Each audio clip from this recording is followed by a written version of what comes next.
Iran, America और Israel के बीच जो हालात हैं उससे जुड़े सारे अपडेट्स मैं आपको बताऊंगा। इस वक्त की सबसे बड़ी खबर है, ईरान और अमेरिका के बीच एक बार फिर भयानक जंग शुरू हो चुकी है और ईरान ने अब 3 अरब देशों पर निशाना साध दिया है। अरब देशों पर मिसाइल्स और ड्रोन से हमले शुरू कर दिए। देखिए, लगातार दूसरे दिन अमेरिका ने ईरान पर हमले किए हैं। ये हमले 3 आइलैंड्स पर हुए हैं, 3 ठिकानों पर हुए हैं। सिरिक आइलैंड, केशम आइलैंड और बंदर लेंगा जो शहर है, यहां पर ये हमले किए गए। 10 मिलिट्री साइट्स को, ईरान की 10 मिलिट्री साइट्स को जो है वो निशाना बनाया गया है। और खास तौर पर ये जो हमले थे, ये केशम और सिरिक आइलैंड पर किए गए। और अमेरिका के फाइटर जेट्स F-35 जेट से ये हमले किए गए हैं। बताया जा रहा है कि जो एयरक्राफ्ट कैरियर्स खड़े हैं अमेरिका के, वहां से इन जहाजों ने टेक ऑफ किया और भारी बमबारी की गई है ईरान के इन द्वीपों के ऊपर। उसके बाद हालात ये हैं कि ईरान ने जबरदस्त पलटवार शुरू कर दिया है। बहरीन में, कुवैत में, इराक में इस समय हमले जारी हैं। सबसे बड़े हमले बहरीन और कुवैत में हुए हैं। कुवैत में अली अल सलेम एयर बेस पर ईरान ने खैबर मिसाइल से बड़ा अटैक किया है और बड़े नुकसान की खबरें आ रही हैं। अमेरिका के बेस को एक बार फिर ईरान ने दहला दिया है और बड़ा नुकसान हुआ है। यहां पर इस तरह की खबरें आ रही हैं। देखिए, अली अल सलेम एयर बेस जो है कुवैत का, यहां पर बड़ी संख्या में अमेरिका के जेट्स मौजूद हैं, अमेरिका के सैनिक मौजूद हैं और इसे निशाना बनाया गया। और एक बार फिर अमेरिका का पेट्रियट सिस्टम खैबर मिसाइल के सामने बुरी तरह से फेल साबित हुआ है। बताया जा रहा है कि कई ड्रोन्स भी लॉन्च कर दिए गए हैं कुवैत के ऊपर और कई जगह धमाके की खबरें भी आ रही हैं इस समय कुवैत पर, यानी कुवैत पर बड़ा हमला कर दिया है ईरान ने। इसी के साथ जो है बहरीन में पोर्ट सलमान बेस है, मनामा में, बहरीन की राजधानी में, जहां पर अमेरिका का अड्डा है। खास तौर पर फिफ्थ फ्लीट जो है नेवी की, जिसको पहले भी कई बार ईरान ने निशाना बनाया है। और अब एक बार फिर बहरीन में लगातार दूसरे दिन ईरान की तरफ से बड़े मिसाइल अटैक शुरू हो गए हैं। देखिए, कल जो है वो बहरीन पे जो हमले किए गए, वो मुख्य रूप से ड्रोन स्ट्राइक्स थी। जो कल हमले किए थे ईरान ने, उसमें शायद 136 ड्रोन्स का इस्तेमाल किया गया था और ड्रोन अटैक किए गए थे। लेकिन अब जो है वो बहरीन पर बड़ा मिसाइल अटैक कर दिया है ईरान ने। खैबर मिसाइलें बिछा बरसा दी हैं फिफ्थ फ्लीट अमेरिका के हेडक्वार्टर पर। यहां पे भी कई जगह से धुआं उठता दिखाई दे रहा है और बड़े नुकसान की खबर आ रही है। इसी तरह से इराक में वो ग्रुप जो कि ईरान के खिलाफ है, उनके ऊपर भी लगातार हमले जारी हैं ईरान की तरफ से। देखिए, हालात ये हैं कि पूरे दुबई में, अबू धाबी में, सऊदी में, कतर में, सब जगह अलर्ट कर दिया गया है कि कभी भी ईरान की तरफ से इन देशों पर भी बड़े हमले हो सकते हैं। अब ये एमओयू को जो साइन हुआ था अमेरिका और ईरान के बीच में, इसको लगभग लगभग रद्द माना जा रहा है, कैंसिल माना जा रहा है। और जो हालात हैं वो एक बार फिर जंगी हो चुके हैं और ईरान की सेना भयंकर गुस्से में है। देखिए, ईरान ने ये कह दिया है कि ये उकसावे की कार्रवाई, जिस तरह से हमले किए गए, उसका बड़ा बदला लिया जाएगा और डोनाल्ड ट्रंप को और अरब देशों में जहां भी अमेरिका के बेसिस हैं, उन सब देशों में हमले किए जाएंगे और कड़ा सबक सिखाया जाएगा। देखिए, ये मामला जो है, हालात कैसे बिगड़े। पहले ईरान की तरफ से ये बात कही गई कि एक जहाज हमने देखा था जो क्रॉस करने की कोशिश कर रहा था, सिंगापुर का जहाज था। उसने बिना ईरान की सेना के परमिशन के एक नए रूट का इस्तेमाल करते हुए हॉर्मुज को पार करने की कोशिश की, तो ईरान ने उस पर हमला किया।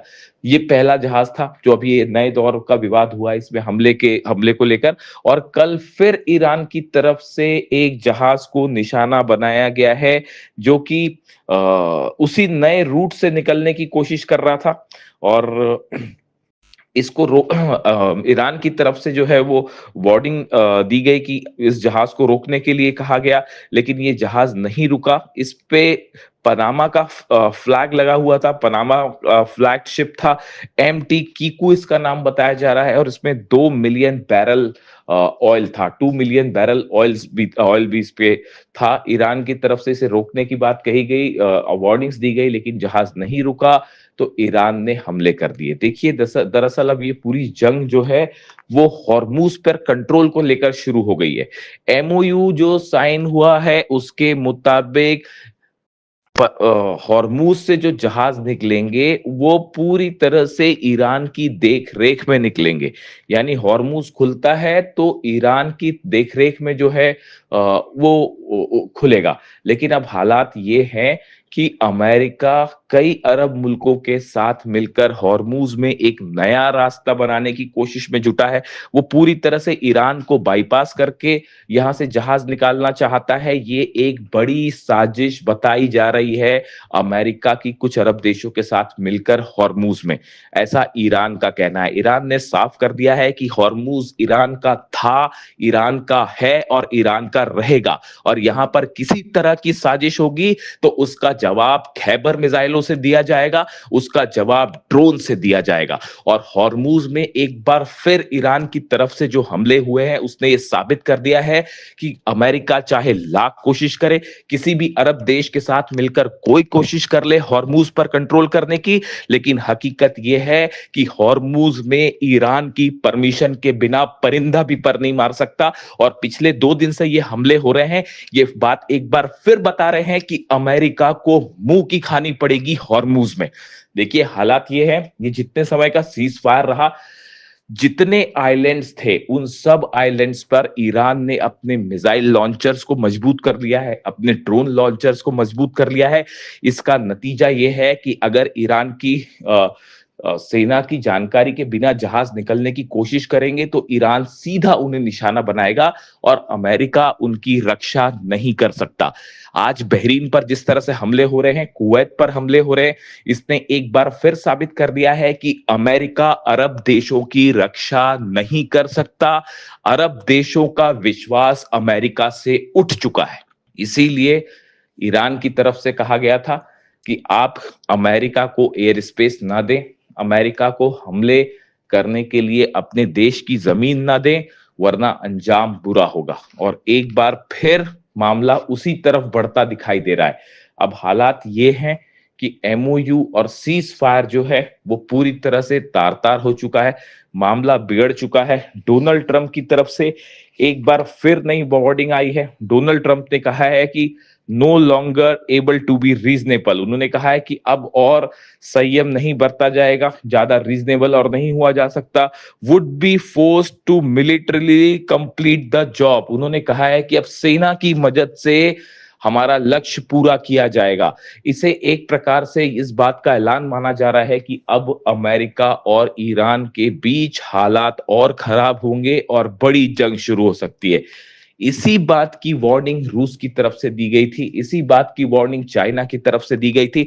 मैं आपको बार बार अपने वीडियोस में यह बात कह रहा था कि एक बार फिर धोखा होगा, एक बार फिर धोखा होगा, और देखिए वही बात सही साबित हुई। हमने एमओयू, जिस दिन एमओयू साइन हुआ था उसी दिन हमने अपने पॉडकास्ट में आपको बताया था कि इस एमओयू की कई शर्तें ऐसी हैं जिन्हें पूरा करना बेहद मुश्किल है, और ये एमओयू ज्यादा दिनों तक टिक नहीं पाएगा। और इस एमओयू के पीछे, पर्दे के पीछे ईरान के खिलाफ कई साजिश रची जा रही है। हॉर्मूज पर कैसे कब्जा किया जाए, इसकी साजिश है। ईरान के यूरेनियम पर कैसा कब्जा किया जाए, इसकी साजिश है। और कई अरब देशों की के साथ मिलकर अमेरिका एक बड़ा प्लान तैयार कर रहा है ईरान के खिलाफ। और देखिए एक बार फिर वही बात निकलकर सामने आ गई है, और अब नतीजा ये है, ईरान की सेना ने इस बात को साफ कर दिया है। नए बयान आए हैं आरजीसी की तरफ से, ईरान की सेना की तरफ से, कि आने वाले वक्त पे अरब देशों में जितने अमेरिकन बेसेस हैं उस पर और भयानक हमले किए जाएंगे। हॉर्मूज में हर चैलेंज का सख्त जवाब दिया जाएगा। ऐसा करारा जवाब जो शायद पहले भी नहीं देखा होगा। बताया जा रहा है ईरान एक बहुत बड़े हमले की प्लानिंग कर रहा है। हालात देखिए लेबनान में भी जिस तरह से है, लेबनान में एक बार फिर जो है नेतन्याहू ने बमबारी शुरू कर दी है और वहां पर भी मौतों की खबरें आ रही हैं। ऐसा ही हाल गाजा का है। लेबनान में जिस तरह से समझौता हुआ, लेबनान की सरकार जो कि अमेरिका की पिट्ठू है, उसके बीच में और इजराइल के बीच में, उस समझौते को मानने से लेबनान के लोगों ने ही इनकार कर दिया है। नतीजा ये है, सड़कों पर हजारों लोग हैं, लाखों लोग हैं जो इस समझौते का विरोध कर रहे हैं, इजराइल का विरोध कर रहे हैं। लेबनान में जो है वो ऐसे हालात हैं कि सड़कों पर लाखों लोगों का प्रदर्शन और गुस्सा देखने को मिल रहा है। एक सिविल वॉर छिड़ चुका है। ऐसे में लेबनान से इजराइल की सेना का वापस ना आना एक बार फिर इस जंग को और बड़ा रूप दे सकता है। देखिए अभी जिस तरह की खबरें हैं, बड़े हमले जारी हैं इजराइल की तरफ से लेबनान में, और दक्षिणी लेबनान में खास तौर पर कई ठिकानों को निशाना बनाया गया है जिसमें कई लोगों की मौत की खबरें भी आ रही हैं। देखिए ये ऐसे हालात हैं जिसने एक बार फिर जो है पूरे मिडिल ईस्ट को एक जंग की तरफ आगे बढ़ा दिया है। अब ये एमओयू सिर्फ नाम मात्र का बचा हुआ है, जिसका कोई नतीजा निकलता नहीं दिख रहा है, और हालात एक बार फिर जंग की तरफ बढ़ गए हैं और ऐसा लगता है कि शायद फिर से एक बार बड़ी जंग छिड़ सकती है। लेकिन फिलहाल जो हालात हैं, अरब देशों पर ईरान की बड़ी स्ट्राइक्स शुरू हो चुकी है। देखिए कल जब अमेरिका की तरफ से पहले स्ट्राइक की गई ईरान के ऊपर, और उसके बाद जब ईरान ने जवाब दिया, ईरान की सेना ने जब जवाब दिया और बहरीन पर हमले किए, उसके बाद आईआरजीसी की तरफ से एक बयान रिलीज़ किया गया और उस बयान में कुरान की एक पंक्ति का जिक्र है, और ये बिल्कुल वही संदेश है जो अली खामेनी साहब ने अपनी शहादत के चंद दिनों पहले सोशल मीडिया पर पोस्ट किया था। देखिए मैं अक्सर इसका जिक्र करता हूँ।